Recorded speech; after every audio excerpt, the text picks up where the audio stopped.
নীলিমার বুকে শুভ্র মেঘ, এ দৃশ্য মোহিত করবে যে কাউকেই। ফিনল্যান্ডে এমন চিত্রের দেখা মিলে ক্ষণিকের জন্য। তুষারে ঢাকা দেশটিতে নান্দনিক রূপ ধরা দেয় গ্রীষ্মকালে। এ সময় সূর্য প্রায় অস্তই যায় না, আকাশ থাকে উজ্জ্বল। আর সেই সময় উপভোগের জন্য পুরো গ্রীষ্ম জুড়ে বন্ধ থাকে ফিনল্যান্ডের শিক্ষা প্রতিষ্ঠানগুলো।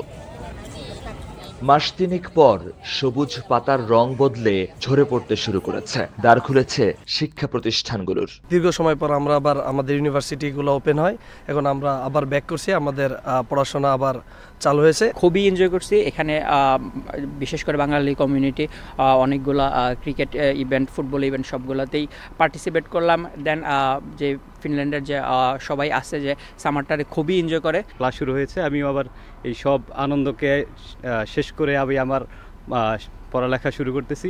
এক সময়ের ফিনল্যান্ড ছিল কৃষিভিত্তিক সমাজ। শীত শেষে জুন মাসে বরফ গলতে শুরু করলে কৃষিকাজে নেমে যেত সবাই। দরকার হতো কিশোর তারুণ্যের শ্রমশক্তি। এই সময়ে এসে আর কৃষিকাজে শিক্ষার্থীদের অংশ নিতে হয় না, কিন্তু ছুটির সেই ঐতিহ্য রয়ে গেছে ভ্রমণ, বিশ্রাম আর পরিবারের সঙ্গে সময় কাটানোর সংস্কৃতিতে। গবেষণা বলছে, শীত প্রধান দেশে দীর্ঘ এই ছুটি শিক্ষার্থীদের মানসিক স্বাস্থ্যের জন্য গুরুত্বপূর্ণ। মহিউদ্দিন মধু, সময় সংবাদ, ফিনল্যান্ড।